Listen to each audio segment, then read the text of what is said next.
in the dry heart of the Wild West, where the land stretched into golden horizons and the winds carried whispers of long-forgotten battles, there lived a farmer who was known by few and remembered by fewer. His name was Samuel, though most in the nearest town simply called him the Old Man on the Edge. Samuel had lived alone for nearly 20 years, his days marked only by the steady rhythm of tilling the dry earth, mending fences, and watching the seasons roll past like endless waves of dust. The people in town sometimes wondered why he chose such a life. Some said he had lost his family in the smallpox wave that swept through the plains. Others whispered that his wife had left him when the soil grew too barren to feed them. Samuel never spoke of it, and when he came into town to buy salt, flour, or nails, he kept his hat low, and his words even lower. His loneliness had hardened into routine, and his farm, nothing more than a crooked barn, a weather-beaten shack, and a stretch of stubborn land, was his entire world. Yet under his silence burned the small ember of longing, a human hunger that no amount of cornrows or sunrises could satisfy. He had grown used to the company of shadows, to the creak of wooden beams and the cry of coyotes at night. But fate has a way of bending even the most stubborn of lives, and Samuel's story was about to change the day he saw a sign in town that read in large, crude letters, "Only $1." That morning had begun like any other, with Samuel saddling his old horse and riding into town for supplies. Dust clung to his clothes, sweat trickled down his lined face. But as he tied his horse to the hitching post and looked up at that weathered signboard, something pulled him in. Beneath the sign sat a young woman, her skin bronzed by the sun, her hair braided and adorned with feathers, her clothing made of fringed leather that spoke of another life and another people. She was the last of the Apache in that region, or so the whispers claimed, abandoned after raids, wars, and broken treaties. Samuel had heard rumors, stories of Apache women sold off, sometimes to traders, sometimes to settlers, but to see her there, quiet, strong, and yet strangely resigned, stirred something deep in him. Townsfolk passed by without much thought, some scoffing, others spitting. To them she was just another remnant of a vanishing world, a stranger in a land that had taken everything from her. But to Samuel she was not an object or a bargain. She was a soul, as lost in the wide wilderness of loneliness as he was. He stepped closer, his boots crunching on the dirt, and the auctioneer eyed him with mild surprise. $1, the man said gruffly, as though the price were too high for something so forgotten. Samuel reached into his pocket with a trembling hand, pulled out the lone silver coin he had saved for nails and sugar, and placed it in the auctioneer's palm. Just like that, the course of his life bent in a direction he had never imagined. The woman stood slowly, her dark eyes meeting his with neither fear nor gratitude, but with a steady defiance that told. Samuel, she was no possession, no prize but a survivor. He tipped his hat awkwardly, unsure what to say, and together they began the long ride back to his farm, the wind stirring dust around them as though the land itself sensed a new story beginning. And dear listener, as you follow this tale deeper, don't forget that there are more Wild West stories waiting on this channel, so make sure to subscribe and stay with us, because the journey of Samuel and the last Apache woman is just getting started. When Samuel brought the Apache woman back to his farm, the silence of his home felt heavier than ever before. She did not speak his language, at least not fluently, and he did not speak hers at all. And so their communication began with glances, gestures, and the awkward rhythm of two worlds colliding. He offered her the small spare room in his shack, a place that had once been meant for a child that never came. She walked through the doorway with slow, measured steps, touching the wooden beams as though testing the strength of this new cage. Samuel watched her carefully, sensing her unease, but also aware that her spirit was unbroken. At night, when the desert winds howled and the coyotes cried, Samuel heard her whisper words in her own tongue, words he could not understand, but that carried the weight of memory and loss. He wondered what she saw when she closed her eyes, her people, her home, the tall pines of Apache land that stretched far from this dusty plain. For days they lived in near silence. Samuel worked the fields, plowing the stubborn soil, while she remained near the house, gathering water, tending small fires, watching him from a distance. There were moments when her eyes softened, and moments when they hardened like flint. And Samuel knew he had not bought a servant, nor a companion, but a woman who had been torn from her world and now stood in his by cruel design. Yet slowly, change began to seep into their days. One morning Samuel found her standing by the corral, running her hand along the neck of his horse, murmuring words in Apache that made the animal calm.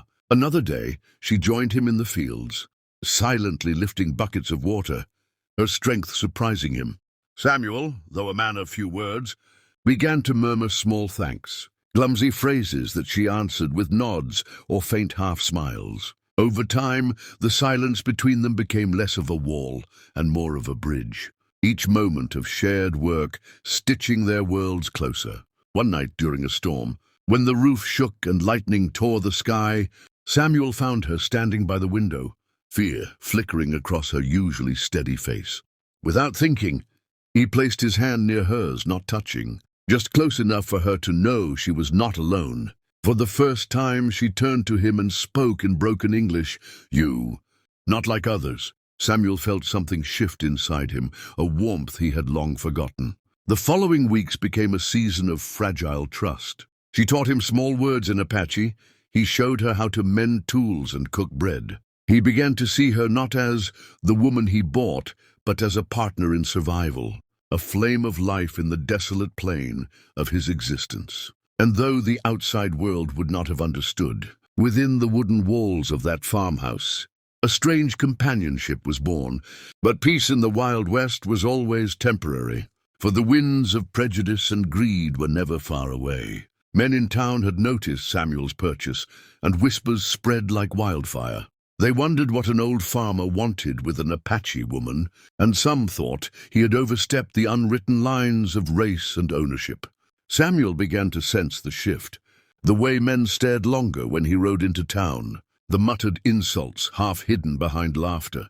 He knew the quiet he had found was fragile, and sooner or later the world would come to test it. And so, dear listener, if you are still with me in this tale, remember to subscribe. For this story grows darker and more gripping in the next chapter, and you won't want to miss what happens when the world comes knocking at Samuel's door. The trouble began on a hot afternoon when Samuel rode into town for supplies, with the Apache woman beside him for the first time. She walked with quiet dignity, her braids swaying, her fringed dress moving with the breeze, and every eye turned toward them as if a ghost had walked through the street. The saloon doors creaked, men stepped out onto the boardwalk, and whispers rose like dust in the air. Samuel felt the weight of every gaze, but he kept his head high, guiding her toward the trading post. Inside, the shopkeeper's eyes narrowed, his words clipped and cold. "You bring her in here?" he muttered.